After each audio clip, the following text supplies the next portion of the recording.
cloud, which I don't trust the cloud. Hello, cloud. I don't know do I trust the cloud? I haven't had the cloud really, do me wrong. Yeah, actually, all I've lost in the cloud was audio. Not audio, excuse me, video. I've never lost audio, but I did lose a video. But who cares? And if you're watching it, you're a video podcast watcher, I guess. But that's not me. That's not my name.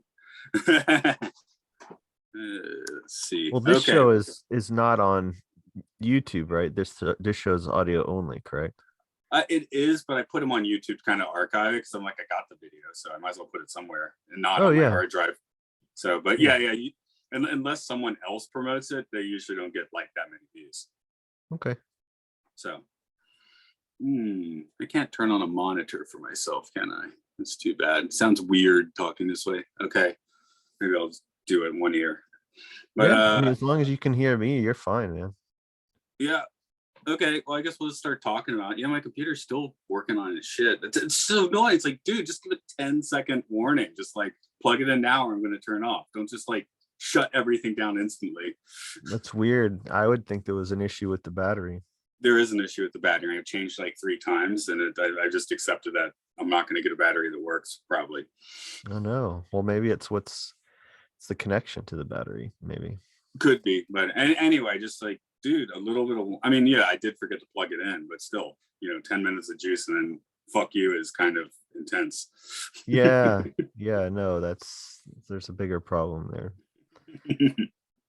It's like I rarely move my laptop, so it's almost like a desktop anyway. Oh, except right. It's not. I've even got a newer laptop. It's just the screen's smaller. It doesn't have the audio inputs and shit, and I haven't gotten it underway. Oh, what sort of audio ins does it have? It just doesn't have like inputs and stuff because like my wife called like just one during lunch once. It's like, oh, my dad got his computer. You should get one too. I'm like, I don't know. I really want to check it out. No, it's now or never. It's a time deal. I'm like, okay, go ahead. But I still haven't really used it.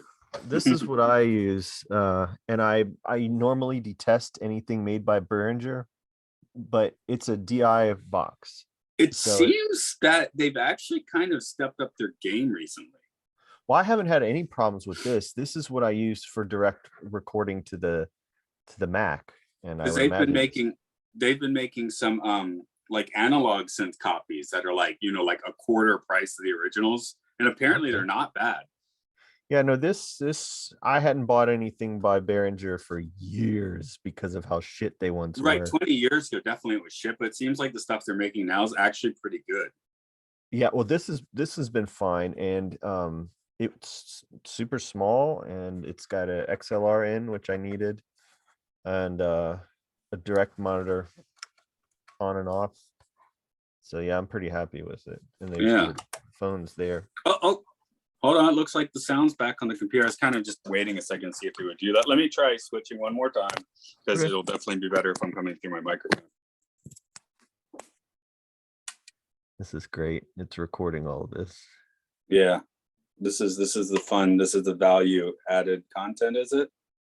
I don't know. I mean, it's behind the scenes stuff.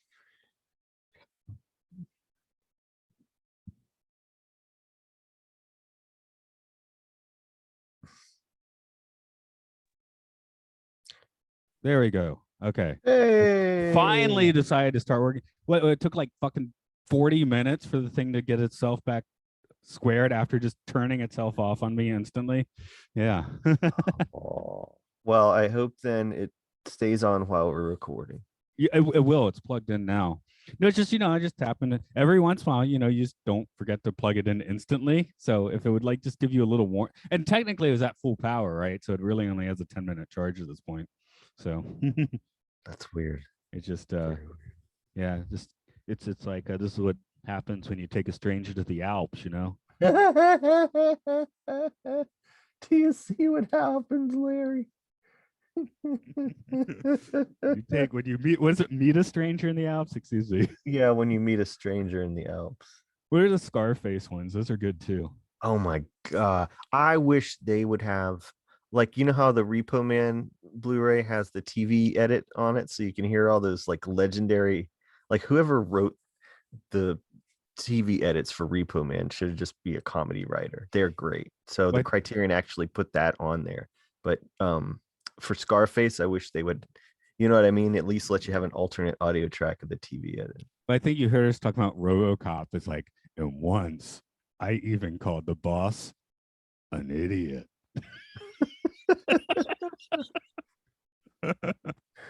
Oh gosh. Well, there was the Marvel comic of RoboCop where they approximated the language spoken by the criminals and stuff. And that was where the term fraggin' K first showed up. That's a good one. I like that one. That's like the Battlestar Galactica frack, you know? Yeah, I just remember there was one where the RoboCop shoots a guy's in the hand and he goes, fraggin' K, that fragger owes me a hand. And even at like 11 or whatever I was like, this is so lame. You feel the range and the rage in that. Yeah. Yes. Yeah. Okay. Anyway, I guess we'll do this since we're starting later in hell now. All right. Hi everyone, it's Aural Hygiene, where we talk about documentaries, experimental films, memento films. I don't know. I'm just so I'd make up words. This one's a documentary. That's right. Yes. I could have stopped after documentary. I didn't even have to say the other words. It's Yes. Matt here. There's Andrew there. Hi. We're talking about George Carlin's American Dream. Yes. Oh, it just told me your message. It says you're connecting to audio. That was late. Okay. I just got that message from 11 minutes ago. A little bit of technical stuff at the top of the show. Yeah, Don't my worry. computer, if you don't plug it in 5 minutes, just go screw yourself. Do you get like an hour of battery? No. Do you get a warning? No. It's like you're gone. It's call it a day. But I didn't call it a day. I waited for my computer to take forever to turn back on, and here we are. I waited too, for the record. You did wait. Thank you for your patience. I mean, It's no problem. It's one of my best virtues. This is a good one for me to just sit around screaming like a angry old man, right? Because this is like Angry Old Man the movie, but in like the best way possible. Well, I guess so. It's actually George Carlin's American Dream is 2 movies. True. It makes a like a 3.5 hour movie total, I think, but they break it up into like a 2-hour part A and then a 90-minute part B. I don't even understand how things work anymore. Was it like stream on 2 different days, or was it on like someone's actual TV, or what? Well, here in the United States, it premiered on HBO Max, and it was in 2 parts, but it all was released at the same time. So I think you it's had to safe to wait call it a until- single movie. Yeah, they split it up that way, but it was all released at once, and but you couldn't watch it. Like if something comes out on streaming, usually that means 3 a.m. So you get West Coast and East Coast basically at the same time. Nobody sees it early. But then this was different because we waited for the day, and then it's like, oh, it premieres at 8 o'clock tonight. So you had to, so it's airing on HBO channel, coincided with when it dropped onto the streaming service. So you had to wait. It was, I don't know. Who's watching the was tough. channel? Who watches the channel at this point?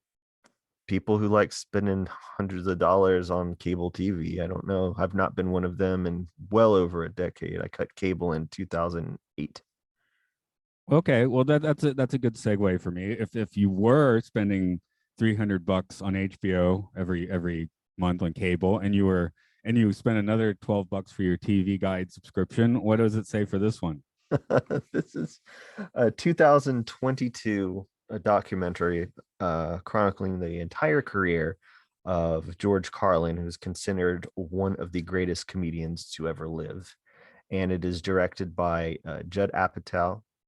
And rather than having the typical Carlin talking head, bunch of comedians patting each other on the back and talking about his influence sort of deal, like the 40 Years of Comedy special or other things that you've seen about Carlin in the past, this one really goes in about his family and friends. So you hear from people that you've never heard from in other Carlin documentaries really before. So that's kind of the angle of it, is to be as exhaustive as possible and to use all of HBO's resources, which is vast considering he did all 14 of his comedy specials and really kind of pioneered the genre of comedy special at HBO.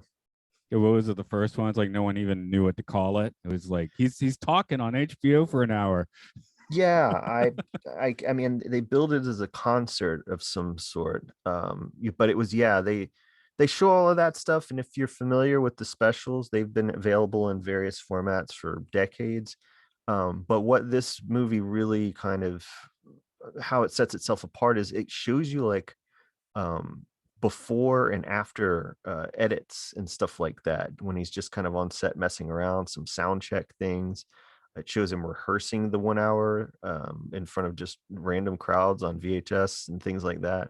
So it's about as inside Carlin as you can get without reading one of the books written about him, either by Sally Wade, his widow, or by his daughter, Kelly.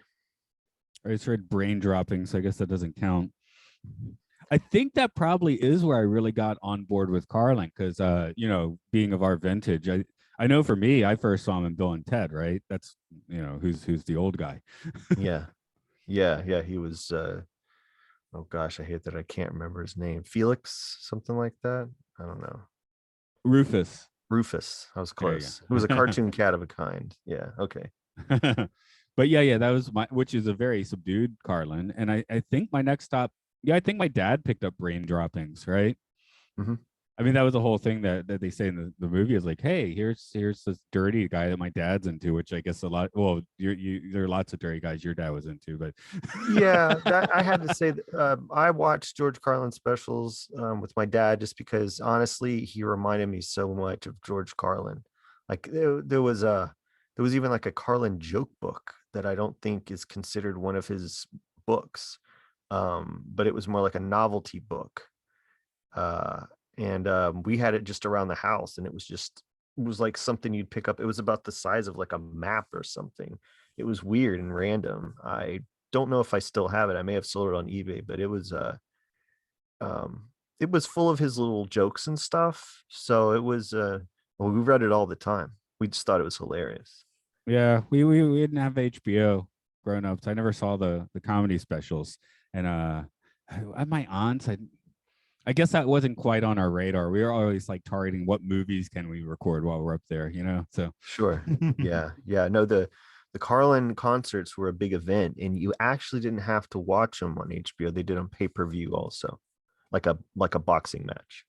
yeah, he still had a cable though. Huh. Yeah, no, that's true. Yeah.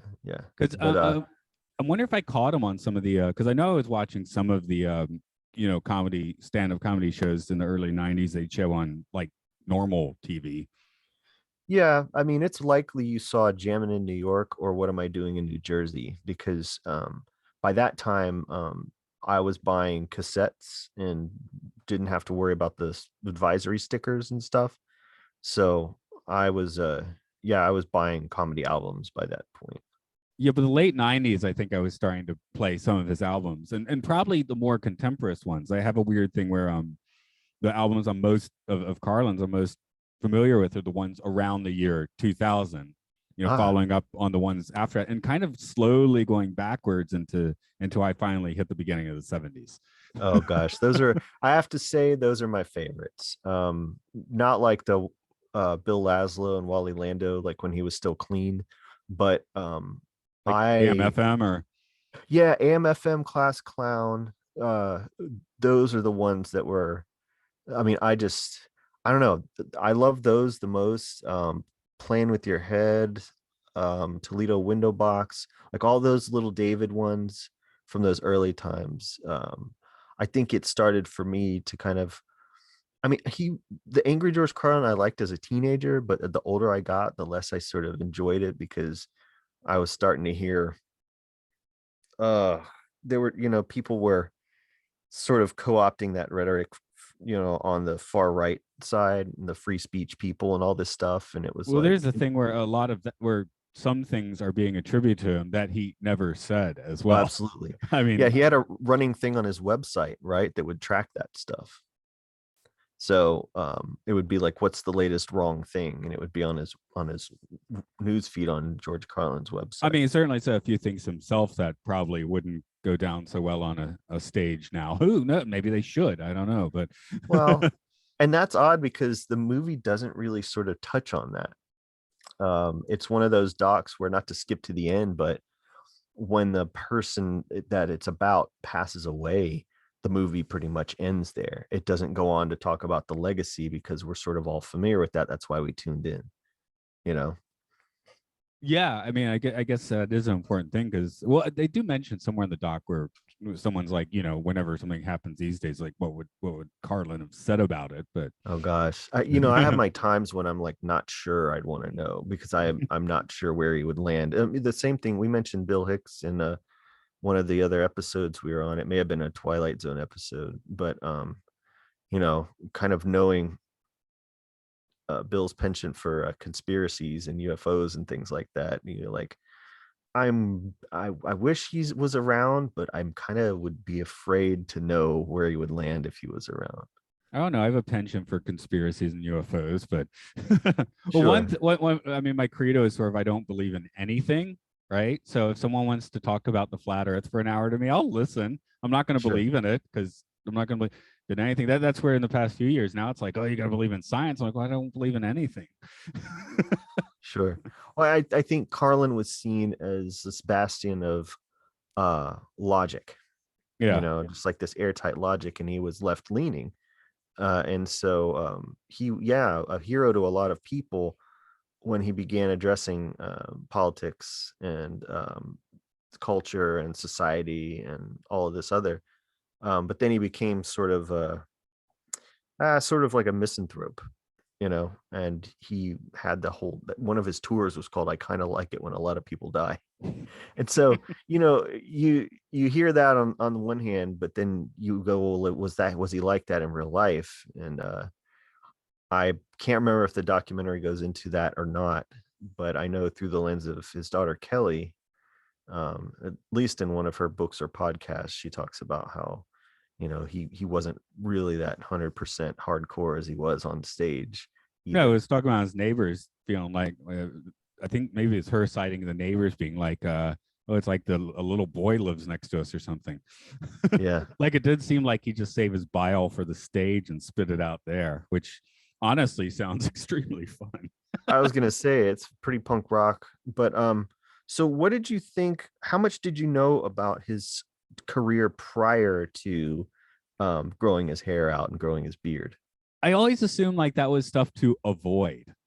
Like Ah, I knew it existed. I knew that he kind of one day was like, I'm tired of doing this crap and change gears. But I'd actually, one thing that I guess the doc was kind of good for was showing some of the clips from beforehand. And I was like, oh, actually this stuff's still kind of funny. it I is. mean, Yeah, it is. it's not like counterculture. It's not like incendiary, but it's definitely funny. Yeah. Yeah, no, Um, Richard Pryor started out the same way. He oh yeah, has that this, scene with him and Pryor on the set of the what show was it in '67 or I '68? can't Just being remember, but Pryor didn't say being as yeah, much. being very milk toast, but just I mean they both said a little bit, and you're like, this feels really weird because It was these are weird, like yeah. Now, these are guys known for saying things to rile people up, and here they really are just kind of playing the game. yeah, and one thing they never did with Carlin that Pryor did was they released a double album called Evolution Revolution, and so it just was different bits from various points inside in Richard Pryor's career, but a lot of them were rarities and things like that and unreleased stuff. So you really got to hear the very first recorded set he ever did, all the way through one of the very last recorded sets he ever did. So it was that was always like one of my favorite go-to albums. But Carlin didn't really have that so much. But this documentary gives you as close to that, I think, as you're going to get. So were you like as engaged in the first 2 hours as you were in the rest of it when he became the Carlin that you kind of knew and were waiting for? Actually, I will go with the first parts. Probably was more interesting. Like I think I said to you at first where I didn't have to, it was out for a month before I got around to watching it, right? And I was like, well, I Sure. just because I drive around, I still listen to his albums in the car, and I just listened to several of his albums in the car. I'm like, well, why do I need to bother with the documentary? because I just literally listened to like 5 Carlin albums, right? Sure. And the second one, has more of that because it did. I mean, maybe it was alternate versions, but I was like, oh yeah, I did just listen to a lot of this stuff. Yeah, So, yeah. and the first one just for being stuff I didn't, know as well. And that's not, keep in mind the first part does cover the 70s. So It does. it's not like we're not doing prime Carlin there. Yeah, no, but his career certainly had I mean, I felt like they split it up in the right spot. Oh yeah, yeah. I was actually kind of interested in how little acting he actually did because like I said, I first saw him in the Bill 10 movies and then he showed up in those Kevin Smith movies. I was like, yeah, George Carlin shows up on screen, but that's about all of it. Yeah, he had a very small role in the movie Car Wash, which was an ensemble movie anyway. And actually, I don't, have you ever seen Car Wash? It's a I maybe once a while ago. Yeah, I think it might be Joel Schumacher. I can't remember, but it is great. I I mean, want to. I think no. It's isn't Early Zemeckis? I don't know. I don't Okay, remember now. now I gotta check. One Okay. of these guys. But either way, Car Wash was it one of those movies where they had a lot of comedian Richard Pryor's in it too, but also not very much. Carlin, I think, is a cab driver or something, and Pryor's a preacher or something. But they're neither one of both of them are on the cover, but neither of them have very much screen time. But Carlin, from my understanding, wanted to be an actor. Like that was what he wanted to do. He was yeah. They can, or at least they make it relatively clear from that. Okay, we're all wrong. Directed by Michael Schultz. Okay, screenplay is Joel Schumacher, so you're closer than I am. Okay. Michael Schultz. Bill Duke, George Carlin. There's a bunch of names I don't know. The Pointer Sisters, Garrett Morris. Okay, there's somebody. Yeah. Tons of people in there. Yeah.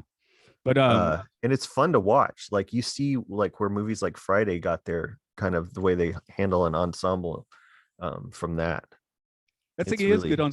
I guess like they kind of point out though when he is on screen acting, he's very hammy. Like he's very much like sinking his teeth into it very obviously. Except in Bill and Ted where he takes the opposite approach, right? Yeah. Well, they had to. It's not the George Carlin show. Rufus. Right. But yeah, I mean, it is. I think he definitely was a guy like fit for the stage. They make it clear that basically, usually a comedian is like choose a comedian you like and just imitate them until you find your own voice. And they kind of make it clear like George Carlin and Groucho Marx are two guys that kind of just came out from nowhere doing their own thing, having taught themselves how to do it. Yep. Yeah. Was there anything that like surprised you about either his history or his like later life that seemed to like maybe, I don't know, maybe sort of either transcend or change your perception of him? I mean, they talk about his actual family life and stuff, which of course I mean, it all kind of washes out relatively positive in the end. Of course, there were some serious problems with alcoholism, cocaine, and so forth, and all of that. But it wasn't like that. The family like shattered apart and never. It actually did kind of seem to follow a through line to the end. So yeah. I didn't know George Carlin was only married twice, and the second time as a widower. So, it seems like someone. Oh, he's probably got 8 wives or something. No, although he did run around on his wife a little bit during the crazy years. Cocaine's a hell of a drug. Yeah. I was gonna say, but who knows? It was kind of an all over the place sort of a time, but like you said, nothing that shattered the family or anything. And I was, as a fan, I was very, very satisfied with it. I've consumed anything and everything George Carlin from a young age. And so I had a lot sort of writing on this because I felt like the definitive piece on George Carlin had never been made and was likely going to stay in book form. But yeah, this was just exhaustive, and I'm so happy that that was done at HBO because I can't imagine it being done by anyone else. And I think just the fact that they lent all those hours of footage of Carlin, I'd really love to know more about how long it took them to put it together. because there's a guy who is well documented in his time, and also well revered in his time. So he did get to, he did get to see himself celebrated, many times over. Yeah, and the extent of his health problems, that I didn't really realize it encompassed basically the last 15 years of his life or so. But no, he did like Kelly points out, he became a very old looking man very quickly. yeah, and I thought the Life is Worth Losing album was going to be the last one, not just from the title, but on the cover of it, he's got his finger up like this, and it's a black and white, and he's looking really old. And it seemed to me when I picked it up, it was like, this is the last one. I've got one more. But then he comes out with It's Bad For You, and he looks like someone who's got cancer. I mean, he's very puffy, I don't know if Kelly mentioned this in the book or in the documentary, but he basically he he was like dying while he was recording that. Yeah, it's like 3 months after that is when he actually, he looked went out, terrible. took the final exit. Yeah. But did he do Modern Man on that one though? That was the previous one, I think. That was okay. What is it? He still opened with something really, like, for as sick as he was and as old as he was. Yeah, I think that was 2005. So still definitely not, okay, yeah. a dude like in his best health at that point. Yeah, Modern Man is insane. Yeah, I mean, just trying to think, how do you remember all of that? I can barely remember my name. You have to be George Carlin or you don't. Yeah, that's the thing all I can say. I guess that's the thing that, I mean, of course the wit is very impressive, but the thing that really gets me is how do you remember that sort of stuff? It's just like wild. Yeah, no, he I mean, I'm sure the analogy's been made, but it really was sort of like a virtuoso, but instead of on an instrument, he was, words were his notes. And It's so Bad for You is kind of weird because I've heard it several times, but I've never watched it. I just listened to it. So I think that's one thing with Carlin. Like I'm looking at the discography here. Aural Disease, Complaints and Grievances, Life is Worth Losing, It's Bad for You. I've listened to all of those. I haven't really watched them. Of course, I had a little bit in the documentary. Of course, I've seen him on his the gravestone set talking about you're not part of the club thing in video because that gets done everywhere. But in general, I'm used to listening to his later stuff. I wonder if that's a big difference for me, that I don't associate him with like this, super aging dude when I watch him. I'm just hearing the voice.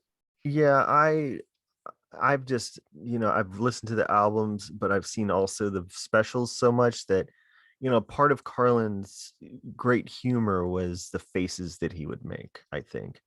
And it's fine here in the performance on album and you do get it, but there's an added dimension, and not just the visual aspect of seeing him physically, but just what his expressions and his eyeballs and little things he does, because he was such a ham, Right. It makes those specials really great. And yeah, he just facial expressions that he made, and just the way his tone of voice would do things. I mean, yeah, it was always kind of like watching my dad in a way, especially when his hair was gray and he had the ponytail. Oh my god. it was really surreal. And how much he would curse. So do you have a favorite album or special? Oh yeah, I think so. I'm probably gonna go Carlin at Carnegie, because Carnegie was the one. I think he had just had a heart attack before that one, and it was like a sort of a comeback thing. It's a good mix of the observational, goofy George Carlin and that biting social satire and commentary that would later be the majority of what he would do. And he would just, intermittently just, say, oh, now time for some dick jokes, or now time for some fart jokes, or whatever. Just to in album land, this would be a place for my stuff, basically. I mean, that's Carnegie, is it? No, A Place for My Stuff is a separate album. Right, but time period. I mean, Hmm. Yeah, because Carnegie, I don't think is an album. So maybe yeah, I think you're right. It would okay, be. It's just, it's just a, it's a happy medium. So you get the Carlin that you like from the later years, but you also get the Carlin from the early years too. He's sort of trying out the angry stuff, but it's not quite just like these tirades. It's more of just like, damn, he's so right. And it's so perfectly worded. So yeah, Carnegie, I think Carlin at Carnegie, I think is my favorite. I do like how they pulled out in the documentary the line how it's actually quite a Zen cone where my stuff is stuff, but your stuff is shit.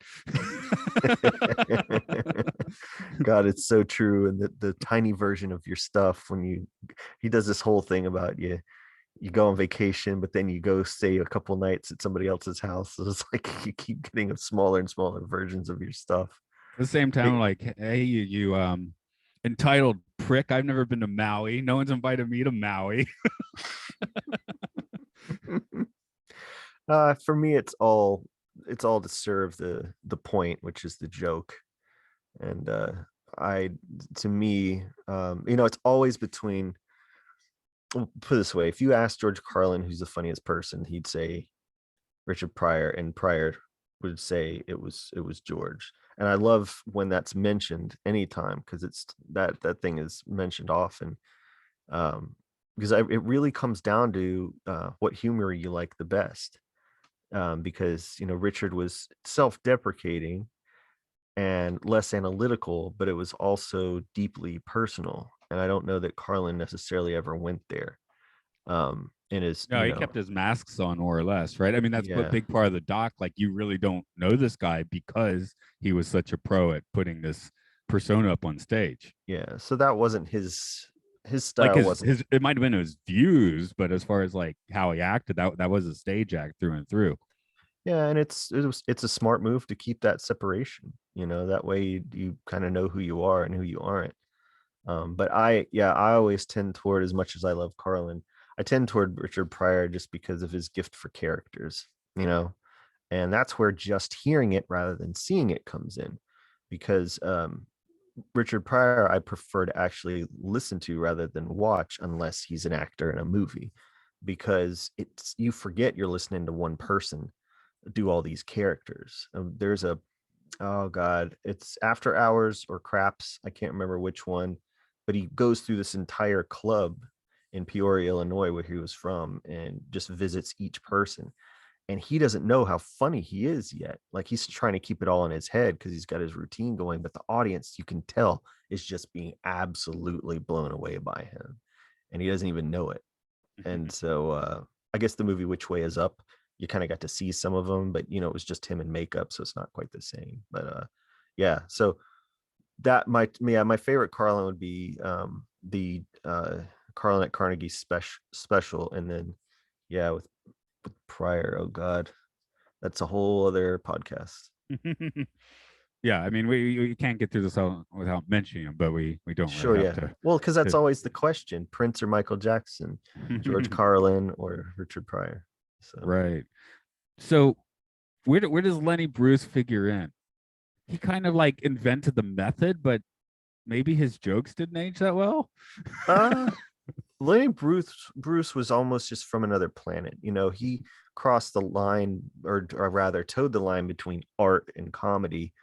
Um, famously, George Carlin was arrested at one of Lenny Bruce's shows when they ran everybody in from the audience. And of course, uh, Lenny famously told George Carlin he was a schmuck because he couldn't believe why he thought it was cool to get arrested with Lenny Bruce. He's like, "What's your problem, idiot?" But no, Lenny Bruce had to be the first one to sort of, you know, to get busted and harassed for all this stuff. He really kind of paved the way for them, and his life was in ruins because of how much he was sued and put in jail. I mean, Lenny Bruce is.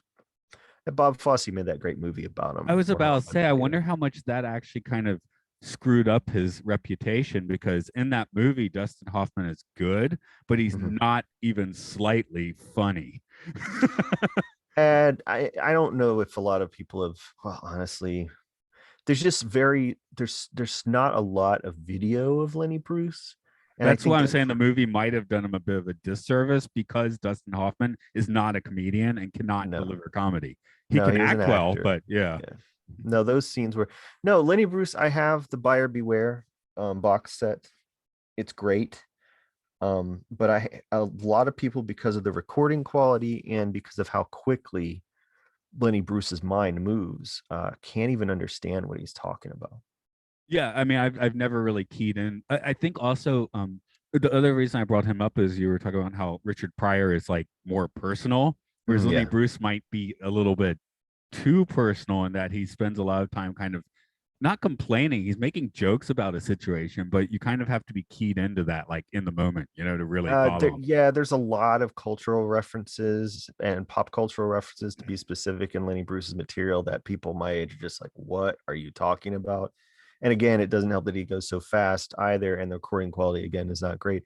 But um, he did, as he begun to get arrested and all of that started taking him over, he did kind of stop making jokes and would just I think at one point he was reading his court transcripts on stage rather than doing any comedy at all. Yeah, unfortunately, I think that was the last time I tried to watch Lenny Bruce of San Francisco, right near the end of his Yeah, life, yeah. and he's just sitting there with the book, like reading Mhm. stuff. And isn't this absurd? Well, I'm but like, there was I no guess, precedent. but yeah. Yeah, there was no precedent for a guy like him. He could try to get on TV, but what he wanted to do, there just nobody did it yet, and so he paid the price so that folks like George Carlin, who did get arrested, and same thing with Richard Pryor, but for different reasons.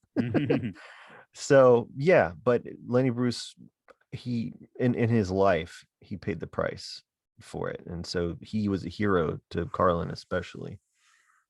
Yeah, definitely, some inspiration there for, kind of bucking up against the system. It's just sometimes, especially with Carlin, like and Pryor, it's just like you're gonna laugh at that stuff, like no question. Whereas Yeah. Bruce is almost like a little more of like a scholarly endeavor these days. Yeah, It's not so I think visceral, maybe. it helps to kind of know the time period a bit, you know. But some of the stuff he does, God, have you heard the airplane glue one with Lenny Bruce? It's not ringing a bell, Okay, because okay. I honestly, when here's the thing with me in comedy, I have this old iPad, like with the touch wheel, and the touch wheel doesn't work. It Uh, doesn't. It doesn't hook up to my computer anymore, so I can't like update. It just lives in my car now, right? And that's where I mhm. listen to comedy. So what I have on there is most of George Carlin's albums, all of Bill Hicks's albums, a couple Richard Pryor albums, a couple Patton Oswalt albums, a couple David Cross albums. That's it. I can't really add anything to it. That's the comedy I listen to, Okay. because I can't alter the iPod anymore. Well, if you can, I'm sure it's on YouTube or something. Two Lenny Bruce bits that I feel are still hilarious now, and you can understand them, and the recordings are at least good for that. One is airplane glue, and the other one is the airplane bomber. So Lenny Bruce and airplanes is a winning combination, is what you're saying. Well, they may be part of the same bit. I don't even remember, but I mean, they're hilarious. They're really hilarious. And you think about when he was doing it and what was going on at the time. I mean, it's just you kind of gotta kind of marvel at the fact that it happened. You know, Right, right. these people were blessed and cursed kind of all at once. So where do you want to put your comedy chips these days? Who's doing it? My favorite stand-up, I still do watch Dave Chappelle. But I don't get the whole punching down on transgender thing that he's doing. For my money, the funniest person alive is Mike Epps. Oh, right. Okay. Yeah. Sorry. I had a slight tweak there, but I can go with that. Yeah, I'm, Mike I'm just Epps. thinking, I haven't watched any like stand-up comedy recently. It's partly probably living in Japan. It's not going to be on the TV. The comedies tend not to play in the theaters here. So comedy, and we put most of our comedy in just like normal movies these days, right? We barely need the comedies, it seems. Yes and no. I mean, you don't I'm not have, saying they do it well. I'm just saying it's there. yeah, they don't. as the age of the movie star continues to disappear and shrink, yeah, you're not seeing quite as much of that. However, great, really funny movies still are made, but you got the one or two people that are agreed upon that could, bring people into a theater for that. As far as comedy concert movies, Martin Lawrence was to me the last one that was really doing them. And I went to see both of his, or maybe there was three, because it was You So Crazy and Run Tell That. Maybe those are the only two. I feel like I'm missing one in between. But no, Mike Epps is just hysterically funny. I don't always agree with the jokes that he makes in terms of I don't laugh at them. But as far as George Carlin level stuff goes, Hannah Gadsby probably is the person putting it down on a like next level, transcendent, like really transforming what my idea of what could be comedy. Hannah Gadsby is the one that for my money is like if someone was like, who do you want to go see live, it would definitely be Hannah Gadsby. Okay. I'm just because I at this point I have like zero knowledge of that sort of thing because I haven't even barely been in the States since George Carlin died, right? So Right, that was 2008. So yeah. I do find like the thing lost in translation until the end of time is stand-up comedy, because I've even had like here's a British comedian and there's some little cultural dissonance and I just don't quite get it sometimes, you know. Yeah, I believe that Hannah Gadsby is from New Zealand, Mm-hmm. maybe. Uh, but it's just, I mean, yeah, I don't even know who I'd compare it to. She really transformed comedy for me. But as far as like joke, Mike Epps to me is just the funniest I mean, let's put it this way. Netflix has this one special. It was like Snoop Dogg's Comedy Night or something like that. It came out this year. And he was the host, and he just brought on a few comedians. Mike Epps was the headliner. And I'm telling you, Mike Epps, his spot is maybe 10, 15 minutes at most. And I paused it at least 5 times because I couldn't breathe. I was crying. I was just like, I just like him. I don't know why. Even his movies, the Meet the Blacks movies, I love him. Actually, And the Upshaw's his show. one thing I did play right after watching the Carlin documentary was actually a few of Rodney Dangerfield's like late 70s, early 80s Tonight Show spots. Yeah. Because I feel like he was the last person coming out and just doing like joke. You know, Yeah. I mean, Pryor and Carlin had evolved it, but then Dangerfield was just like, I own this so hard, like I get Oh to yeah. do this still. Yeah. He he just had a response for everything. And it was just like he could turn anything into the best joke you ever heard. But I was just thinking, you know, because Carlin will start with stories or someone like Bill Hicks, and they'll kind of weave, and there's a follow through where, you know, someone like Dangerfield is just like boom, boom, boom. There's barely any connection, you know. I mean, it's all funny, but it's Yeah. just Um and he's all delivery. I don't think he actually wrote most of his jokes. He was just like, I can go and deliver joke after joke with like little to no context. I do want to make sure we mention Mitch Hedberg, because I felt like Mitch Hedberg had uh, a hybrid old George Carlin and Stephen Wright kind of a style. I saw him at the 40 Watt Club, and the only reason I went was because I'd seen one of his T-shirts at the merch table that said "Rice is great when you're hungry and want hundreds of something." And I was like, "Good, that's really funny." And this is a guy who I think had 2 albums, and then he was dead. Like he died not long after he played Athens. It was drugs, but man, the guy, like really, if you like that joke kind of thing, he was doing it. I mean, he's like one of the most quotable modern. Well, I shouldn't say modern, because I believe he died in the early 2000s, but one of the most quotable young comedians to ever come out since those days. Right. Yeah, I guess that's the whole point, though. You want to be an old comedian eventually, so you can make your grumpy old man albums.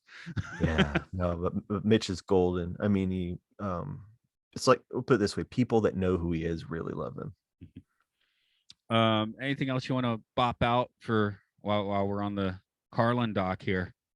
I would just say if people are interested, um, there are some really neat kind of things you can do. If you've got all the albums and you've got all the specials and you've watched American Dream, um, George Carlin's book Last Words, he did not live to make the audiobook album, audiobook recording version of it. So his brother Patrick has done it. And Patrick's voice is so much like George's that you forget you're not listening to George Carlin in that book. It's great. Letters to George, or Letters from George, I can't remember, by Sally Wade, is a really beautiful book. But the definitive, if you want to know who George Carlin really was, book is Carlin Home Companion by Kelly Carlin. It is just beyond. I mean, it because it's a book, it can't help but go further than the documentary does. So they merely touch on things in the movie that go into great detail. But it's a great read. It moves along really well. It's from Kelly's perspective, but I think you kind of need that person who, this wasn't a comedy god to Kelly. This was her dad. And so it doesn't make him look like a shit or anything. And it won't take away how much you love him and how much you think he's a genius at all. But like you were saying, because we didn't get the personal side of him in his work, these are the places where we can get it. And it will help you know where the material comes from. And let's face it, sometimes it's very interesting when your geniuses are messes, right? It's not like it can make it more fascinating sometimes. Yeah, I'm the kind of person that when I love something, I really go kind of all in, feet first. And when I've lived with material like George's for as long as I have, I am going to always probably seek out things to help me get to know him better, because we won't get another interview. We won't get another, book from him, another album. Those days are over. So now it's I don't know. But as with anything, consider the source when you're looking at stuff like that. But not for you. You have plenty of content coming out. What's up with that? When does this episode air? Let's see, like early September, end of August. Hold on, I could look at a calendar and be more specific if you want. I don't need to know the day, but the 27. Oh God, August. I should have the movie Jigsaw out on Blu-ray DVD by that point. I should have, because we are shooting. We're going to be, well, maybe not. Maybe I'll do it early September. I don't know. I just know that nude witchcraft is something we're making in late September. So future Andrew, I hope you're like doing your shit right. But right now, you can watch our movie Space Boobs in Space on Plex. That's a streaming app or website. And our movie Bad Girl Dracula, you can watch on Revry, Revry, and that is a queer LGBTQIA streaming service that caters to audiences and creators across the queer spectrum. Creators. Excuse me. This one's Aural Hygiene Pod on Twitter, Facebook. We do podcasts like this and others at Podcastio on Patreon. You can hear some sci-fi's talkings, about them Pokemon, the monster hunting hunters. There's monster hunting hunters. They're huntering, monstering. You have to go to the website to find out what the proper names of these podcasts are, I guess. Yeah. Okay. Okay. I forgot what I was gonna say. I don't know. say something fascinating. Shit, fuck, cunt. So what was this shit? That's only like 3. Cocksucker, There's motherfucker, 7. tits. I don't know. Yeah, there's 7 dirty words. Cocksucker, Only motherfucker, 7. tits. Cocksucker, motherfucker, tits. Well, do I want to stop recording to the cloud? Yeah.